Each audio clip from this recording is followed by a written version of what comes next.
अस्सलाम वालेकुम dear students, welcome back. तो आज हमारी the ultimate Microsoft office course की 33rd क्लास और एमएस एक्सेल कोर्स की 9th क्लास है। जैसे कि प्रीवियस क्लास में हमने देखा कि एक्सेल के अंदर हम किस तरह फार्मूलाज को अप्लाई कर सकते हैं, और इसी के साथ प्रीवियस क्लास में हमने एक स्टूडेंट रिकॉर्ड शीट तैयार की अपने एमएस एक्सेल के अंदर। और आज की इस क्लास में इंशाल्लाह हम हमारे होम मेन्यू के अंदर जो बाकी प्रॉपर्टीज़ हैं उनकी तरफ देखेंगे, उनको हम सीखेंगे। तो वीडियो को स्टार्ट करने से पहले अगर आपने हमारे चैनल को सब्सक्राइब नहीं किया, हमारे चैनल पर पहली दफ़ा आए हो तो हमारे चैनल को सब्सक्राइब कर लो और हमारी वीडियो को लाइक कर लो और बेल आइकन के बटन को प्रेस करना मत भूलिएगा, ताकि हमारी आने वाली जो वीडियो है वो आप तक पहुंचती रहे। तो वीडियो को स्टार्ट करते हैं।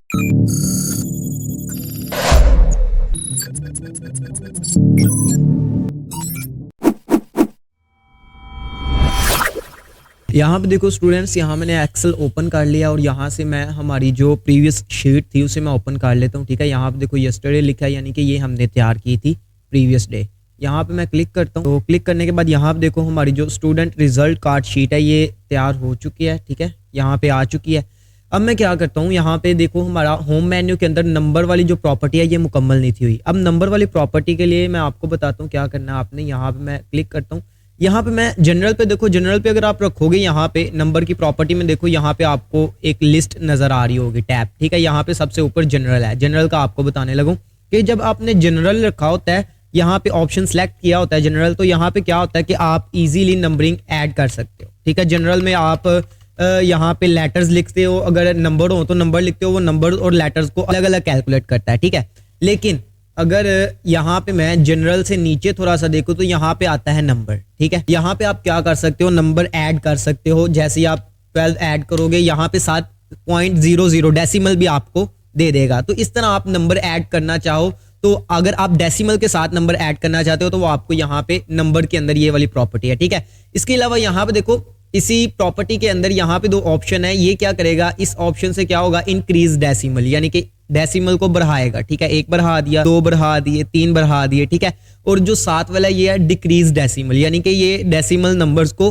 कम करेगा। यहाँ पे मैं क्लिक करता हूँ, देखो 1 कम हो गया, 2 3 4 ये लो हट गया। ठीक है, तो इस तरह यहाँ से इन दोनों ऑप्शन से आपने डेसिमल्स को बढ़ाना है या कम करना है तो वो आप इन ऑप्शन से कर सकते हो। ठीक है, अब इससे नीचे देखते हैं। इससे नीचे हमारे पास आता है करेंसी। अब करेंसी मानो क्या होता है कि यहाँ पे देखो, यहाँ पे 12 लिखा हुआ था, जैसे ही मैंने करेंसी पे क्लिक किया यहाँ पे इसने 7 सिंबल ऐड कर दिया। ठीक है, तो बेसिकली ये क्या होता है कि अगर आपने अपनी नंबर के साथ आप शो ये करवाना चाहते हो अपनी शीट में कि ये हमारी सैलरी शीट है। ठीक है, सैलरी आप बता रहे हो। ठीक है, सैलरी नंबर आपने लिखे हैं, तो अगर आप सिंपल नंबर लिखोगे 8000 या 7000 तो वो नहीं आएगा। ठीक है, जब तक इसके साथ ये सिंबल नहीं लगा होगा तब तक आपके बॉस को या किसी को नहीं पता चलेगा कि ये सैलरी या अमाउंट से रिलेटेड है। ठीक है, तो यहाँ पे आप इसके जरिए अगर आपने नंबरिंग ऐड किया तो इसके जरिए आप चेंज कर सकते हो इसको करेंसी के अंदर। ठीक है, इसके अलावा इसकी मजीद और ऑप्शन है। अगर मैं यहाँ पे क्लिक करूँ और क्लिक करने के बाद मैं यहाँ पे आपको दिखाऊं तो करेंसी के अंदर यहाँ पे देखो सिंबल है। इस ऑप्शन से बेसिकली आप क्या कर सकते हो, यहाँ से आप अपने सिंबल को चेंज कर सकते हो। ठीक है, मिसाल के तौर पर यहाँ पे डॉलर था, यहाँ से अगर मैं इस पर क्लिक करूँ तो यहाँ से आप कोई भी सिंबल रख सकते हो किसी भी कंट्री का। ठीक है, यहाँ पे देखो आपको बहुत से सिंबल्स मिल जाएंगे,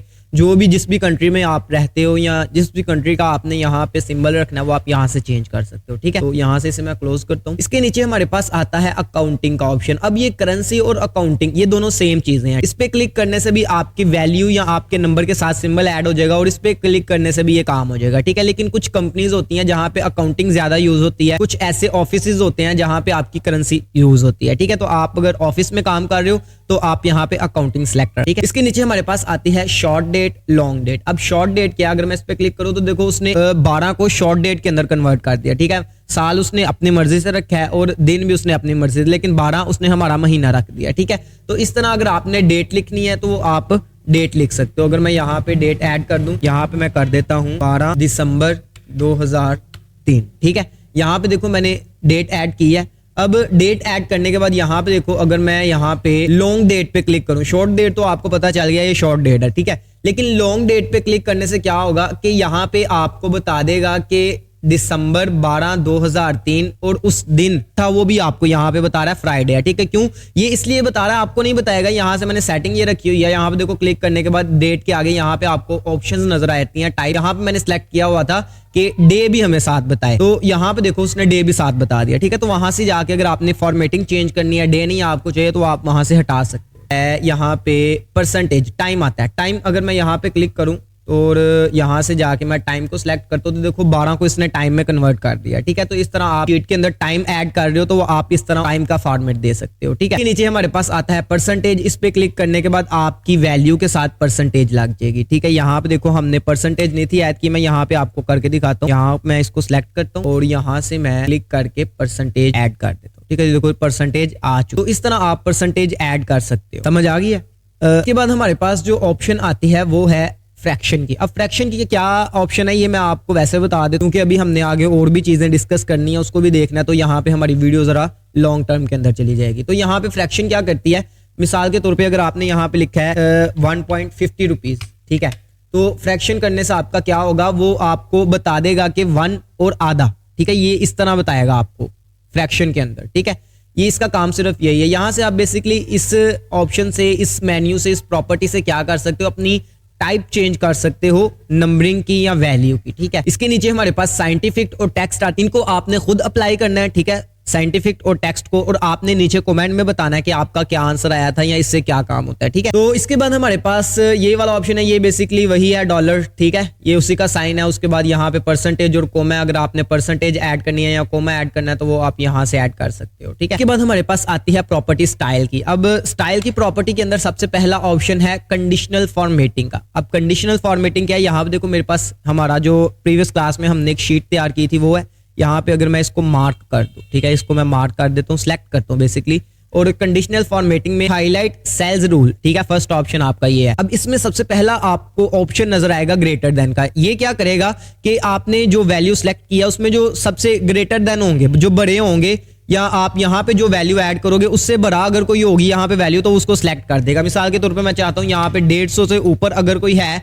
तो वही सिर्फ यहाँ पे हाईलाइट हो, ठीक है। ये देखो मैंने जैसे ही वहां 150 ऐड किया, यहाँ पे 124 को छोड़ के इसने सबको कलर दे दिया, यानी कि ये सब 150 से अबव है। तो अगर आप कोई ऐसी शीट तैयार कर रहे हो या आपने किसी ऐसी शीट में देखना है कि आपकी कंपनी के अंदर जो सेलर्स हैं उसने इस महीने कितनी सेल्स की हैं, तो आप उस पूरी लिस्ट को सिलेक्ट करो और यहाँ से आप एक वैल्यू से अबव जिसकी भी सेल्स हैं वो यहाँ पे हाईलाइट हो जाए, तो इस तरह आप हाईलाइट कर सकते हो, ठीक है। इसके बाद यहीं पे हमारे पास सेकंड ऑप्शन है लेस देन का। ये ग्रेटर देन था यानी कि ये अबव, और यहाँ पे आप जो लेस देन पे वैल्यू ऐड करोगे उससे नीचे जो भी वैल्यू होंगी उनको हाईलाइट कर देगा, ठीक है। ये बिटवीन यानी कि दोनों के दरमियान में हाईलाइट करेगा। ये इक्वल टू क्या करेगा कि जो आपने सेलेक्ट किया अगर वो यहाँ पे हुई तो वही करेगा, ठीक है। यहाँ पे देखो मैंने ओके किया, यहाँ पे इस तरह की कोई भी नहीं थी तो उसने नई कलर दिया। यहाँ पे अगेन मैं आपको करके दिखाऊं, यहाँ पे अब मैं ऐड करता हूँ, यहाँ पे देखो हमारे पास 190 है तो देखो उसने 190 को हाईलाइट कर दिया। तो इस तरह अगर आपने इक्वल रखना है यानी कि आपने एग्जैक्ट एक वैल्यू को हाईलाइट करना है तो वो आप यहां से कर सकते हो। इसके बाद ये दोनों ऑप्शंस आपकी इतनी यूज नहीं होंगी, मैं लास्ट वाली जल्दी से आपको बताता हूँ। यहाँ पे क्या होगा, डुप्लीकेट वैल्यूज। अगर आपकी इस लिस्ट के अंदर या इस बॉक्स के अंदर, इस कॉलम के अंदर आपकी कोई डुप्लीकेट वैल्यू है तो वो उसको हाईलाइट कर देगा। यहाँ पे तो नहीं होगी, यहाँ पे मैं आपको करके दिखाता हूँ। यहाँ पे भी मुश्किल है लेकिन एक दो है हमारे पास। यहाँ पे मैं क्लिक करता हूँ और यहाँ पे डुप्लीकेट वैल्यूज पे क्लिक करते हो, देखो जो डुप्लीकेट हमारे पास होंगी वो यहाँ पे हाईलाइट हो जाएंगी, ठीक है। तो इस तरह अगर आपकी लिस्ट के अंदर आप डुप्लीकेट वैल्यूज को देखना चाहते हो या ऐसी वैल्यू को देखना चाहते हो जो कि आपकी लिस्ट में डुप्लीकेट है यानी 2 दफा लिखी गई है, तो आप इस तरह हाईलाइट करके उसे बाद में रिमूव कर सकते हो, ठीक है। इसके बाद हमारे पास है टॉप बटन रूल्स। इसके बारे में मैं आपको नेक्स्ट क्लास में इंशाल्लाह बताऊंगा और इंशाल्लाह हम नेक्स्ट क्लास में हमारा होम मेन्यू जो है उसको कंप्लीट कवर कर लेंगे, ठीक है। यहाँ पे अब मैं आपको एक और चीज बताता हूँ कि आज इस क्लास में भी हम एक दफा और फार्मूलाज को अप्लाई करेंगे। यहाँ पे मैं अगर आपको एक वैल्यू ऐड करके दूं, यहाँ पे मैं लिखता हूँ 2.2, यहाँ पे 3.5, ठीक है। ये मैंने चंद वैल्यूज ही आपके सामने ऐड किए हैं। अब मैं आपको आज की क्लास में जो फार्मूलाज बताऊंगा वो है राउंड, राउंड डाउन और राउंड अप, ठीक है। ये जो मैं आपको फार्मूला साथ साथ बता रहा हूँ ये आप नोट करते जाओ, ठीक है। इस तरह भी आप कर लो, एक अलहदा क्लास में भी मैं आपको बता दूंगा, लेकिन इस तरह अगर आप जहन में रख लोगे तो आपको बाद में भी याद रहेगा, ठीक है। अब मैं यहाँ पे राउंड का अप्लाई करता हूँ। अब राउंड का फार्मूला क्या करता है मैं आपको यहाँ पे थोड़ा सा समझा देता हूँ। कि अगर आप किसी भी मार्केट के अंदर काम कर रहे हो, ठीक है, मिसाल के तौर पे यहाँ हमारे पास एक चेज अप स्टोर है, ठीक है, वहां पे अगर आप काम कर रहे हो तो वहां पे कुछ ऐसे प्रोडक्ट्स होते हैं जिनकी प्राइस होती है 50 रुपए 25 पैसा, 50 रुपए 75 पैसा या 50 रुपए 30 पैसा, ठीक है।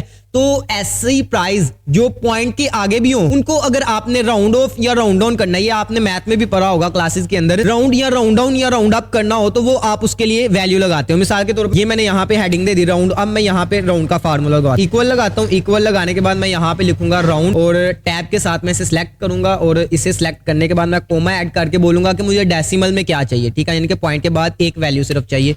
अब मैं यहाँ से एंटर कर देता हूँ। तो ये देखो इसने क्या किया है, क्योंकि यहाँ पे 2 ही थी तो यहाँ पे मैं एक बढ़ा देता हूँ, यहाँ पे मैं 0 ऐड कर देता हूँ, ठीक है। तो ये क्या करेगा, सॉरी यहाँ पे मैंने 0 शायद नहीं किया, यहाँ पे मैं क्या करता हूँ 3 ऐड कर देता हूँ, ठीक है। तब 3 देखो 3 जो है वो 2 से बड़ी है तो इसने 2.2 दे दिया, ठीक है। तो यहाँ पे मैं ऐड कर देता हूँ, सब पे आपको अप्लाई करके दिखाता हूँ। यहाँ पे देखना, यहाँ पे हमारे पास 5 6 था, इसने क्या किया, यहाँ पे एक वैल्यू जो है लास्ट वाली, क्योंकि 5 6 से छोटा है तो इसने 6 में से एक 5 को दे दिया और 6 को निकाल दिया भाई, ठीक है। तो इस तरह अगर आप राउंड डाउन का फार्मूला ऐड करना है तो वो भी आप कर सकते हो, ठीक है। यहाँ पे अब मैं राउंड डाउन का आपको फार्मूला ऐड करके बताता हूँ। ये सारे अलग अलग तीनों के आपको अलग अलग फार्मूला एक्सेल के अंदर मिल जाते हैं, ठीक है, राउंड, राउंड डाउन और राउंड अप। अब मैं यहाँ पे ऐड करता हूँ राउंड डाउन, ठीक है। यहाँ पे हमने नेम नहीं सिलेक्ट किया, मैं अगेन करता हूँ राउंड डाउन, टैब के साथ प्रेस करते हैं और यहाँ से हम इस वैल्यू को प्रेस करते हैं, ऐड करते हैं, ठीक है। यहाँ पे कोमा के आगे मैं डेसिमल एक दे देता हूँ 1, या फिर हम यहाँ पे क्या कहते हैं जी, हमें 0 चाहिए, कुछ भी नहीं चाहिए यहाँ पे डेसिमल के अंदर। तो ये देखो इसने 0 दे दिया। अब 0 क्यों दिया, क्योंकि हमने 2.23 में से निकाला तो ये 0 आ गया, ठीक है। इसी को अगर मैं सब पे अप्लाई कर दूं तो देखते हैं क्या करता है। यहाँ पे देखो 0 0 ऐड कर दिया, सॉरी मेरे ख्याल से ये हमसे फार्मूला में कोई गलती हुई है, 0 नहीं यहाँ पे होगा। यहाँ पे मैं दोबारा से ऐड करता हूँ, यहाँ पे मैं राउंड डाउन टैब के साथ इसे सिलेक्ट किया, इसको सिलेक्ट करके कोमा के अंदर 0 ऐड किया और अब हम देखते हैं। ये देखो अब ठीक है आंसर, ठीक है। इसने क्या किया, पॉइंट के बाद जो 2 3 था इसको हटा के यहाँ पे हमें 2 दे दिया। अब मैं इन सबको अप्लाई कर देता हूँ बाकी बॉक्सेस पे, ठीक है। तो इस तरह राउंड अप क्या करेगा, अब यहाँ पे देखो आपके पास आंसर आया 2.23 से। अब राउंड अप क्या करेगा, गौर से देखना जरा। यहाँ पे मैं राउंड अप करता हूँ, इज इक्वल डाल देते हैं राउंड, ठीक है। सॉरी मैंने दोबारा से टैब नहीं प्रेस किया, कोमा के बाद हम 0 एंटर करते हैं। अब देखो अब इसने 3 किया है। अब 3 क्यों किया है कि राउंड डाउन से क्या होगा, आपकी जितनी भी वैल्यू है उससे कम की तरफ जाएगा, ठीक है। और राउंड अप क्या करेगा, यहाँ पे देखो 2.23 था यानी कि 2 से ऊपर था तो इसने 3 बना दिया, यानी कि हमने उसको बोला है कि जब तुम इसे कम करोगे, डेसिमल को हटाओगे तो इसको जरा बढ़ा के कीमत बताना, ठीक है, राउंड अप करना। तो ये क्या करेगा, वैल्यूज को ऐड कर देगा। यहाँ पे देखो 20 था 21 आ गया, 101 था यहाँ पे 102 आ गया, 4.5 था 5 आ गया, ठीक है। तो इस तरह आप राउंड, राउंड डाउन और राउंड अप का जो फार्मूला अपनी एक्सेल शीट के अंदर अप्लाई कर सकते हो, ठीक है। मैं इंशाल्लाह आपको साथ साथ फार्मूलाज भी बताता जाऊंगा, ठीक है, और हम इंशाल्लाह बाकी प्रॉपर्टीज और अलग अलग किस्म की शीट भी तैयार करते जाएंगे, ठीक है। तो आज की क्लास में इतना काफी है। अगर आपको हमारी क्लास पसंद आई है तो हमारे चैनल को सब्सक्राइब कर लो, हमारी वीडियो को लाइक कर लो और बेल आइकन के बटन को प्रेस करना मत भूलिएगा ताकि हमारी आने वाली जो वीडियोस हैं वो आप तक पहुंचती रहे। इसके अलावा अगर आपके माइंड में कोई भी क्लास से रिलेटेड या किसी भी पीछे प्रीवियस क्लास से रिलेटेड आपके माइंड में कोई क्वेश्चन है तो वो आप पूछ सकते हो, नीचे कमेंट कर देना, मैं आपको आंसर में बता दूंगा। तो इंशाल्लाह नेक्स्ट क्लास में मिलते हैं। अल्लाह हाफिज।